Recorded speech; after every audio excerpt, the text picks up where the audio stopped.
uqhathwe nawe ukuthi usebenze against wena, ube counterintuitive.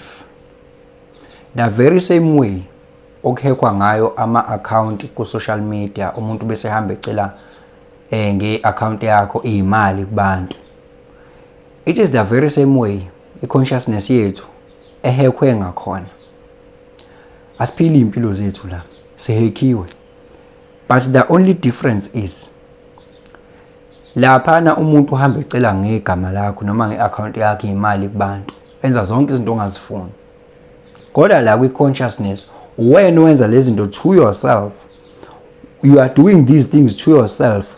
Wenza izinto ezithandwa yilo okuhackile, zisebenze against wena, zisebenze in favor of yena umhacki. Ngalesi sikhathi ubingelelo changes akasha othi kungenzeka noma yini noma inini noma kanjani kunoma ubani, ngoba impilo ayisiyona lento ocabanga ukuthi iyona. Possibilities are infinite in the universe. Your own consciousness is your own limitation.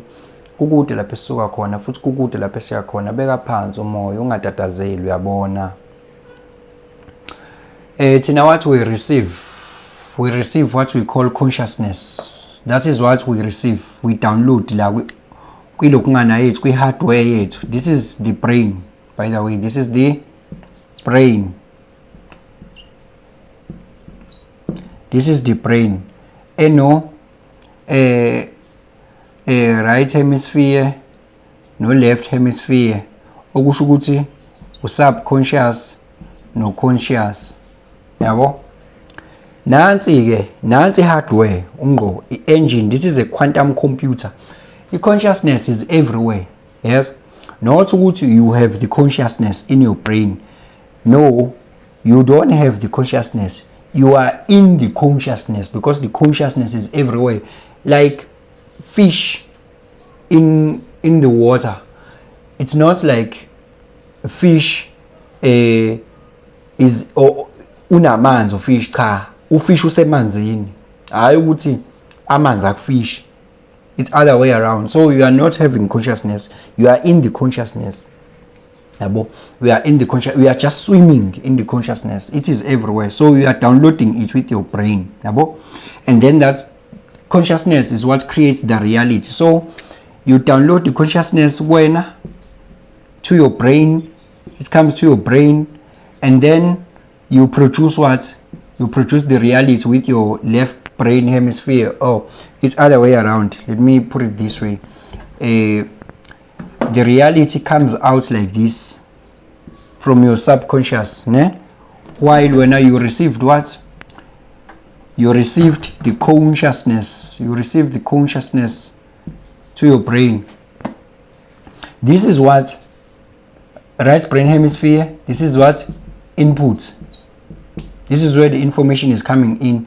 Left brain hemisphere. This is what? Output. So output is equal to what? Is equal to reality. So lana, this is what? Waves. Yabo? Information, wave signal. What you are receiving when you are just receiving wave signals, and then this is the FM. The brain is the FM frequency, wave frequency. Okay, wave frequency. This is a frequency modulator. The brain modulates the waves that you are downloading, and then it produces the outputs. That is the reality. So this is the storehouse. This is where the great work is happening, in the subconscious. So if someone engafuni ukuthi experience reality 1, afuna experience reality 2, ube ukhona njalo no reality 3, infinite possibilities. Possibilities are infinite in the universe. Your own consciousness is your own limitation. That is why all of us receives same signals. Sonke we receive same signal. Nansi indaba la yenza kakhona. So that is why ungamele ucabanga ukuthi wena umuntu onemali eningi akanazi inkinga, unenkinga efana nezakho nje. Ikona ungamele uyitshela ukuthi umuntu, people, they receive what you receive. It just that the modulation eyenzakala kwi subconscious is not same like you. It's not same like you. bonke abantu bayenze lokubuhlungu, bonke abantu bayenze lokuhle, but indaba ila.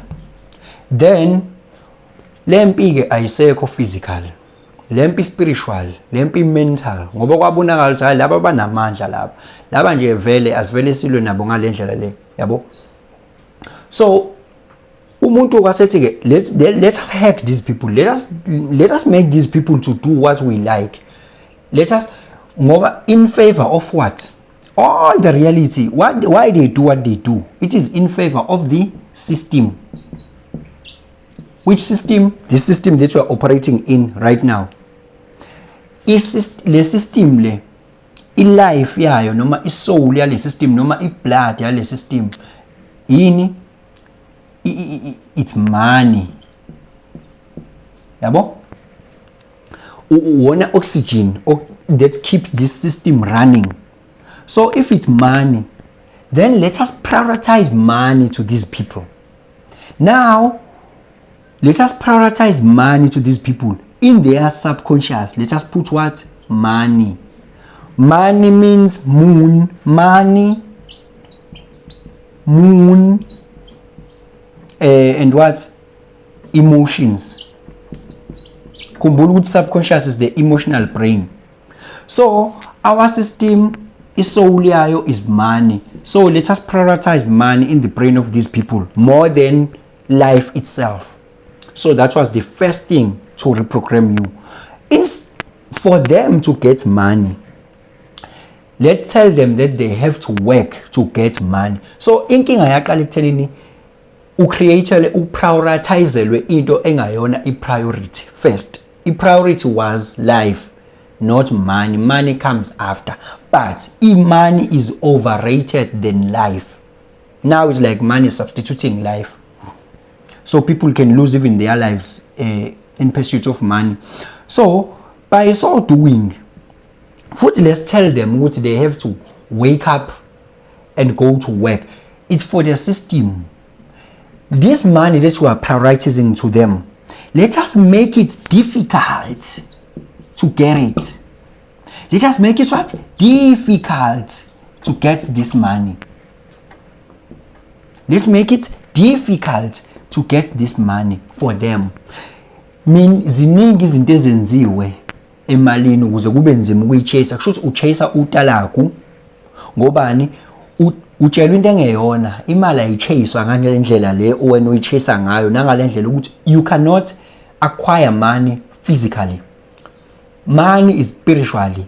Your vibrational frequency here has to change to match with money. Money comes to a person. You can't chase money. Money just comes to a person because you vibrate kanye nayo. So by the time these people chase money, imali yabaleka, every time the distance is always the same gap.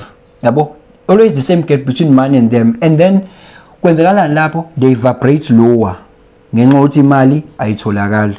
Once they evaporate lower, the gap is even bigger between money and them. And then the reality that they correspond to is reality one. Efuna yilaba abamprogramile vele. Le ethini slave. Indaba iqale phi indaba? Low vibrational frequency that does not match to what? To money. Yini enza ukuthi vibrate low?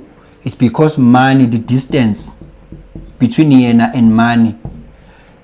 And moreover, ucabanga ukuthi uzosebenza ukuze abe nemali, kanti akazi ukuthi imali it's a matter of vibrational frequency.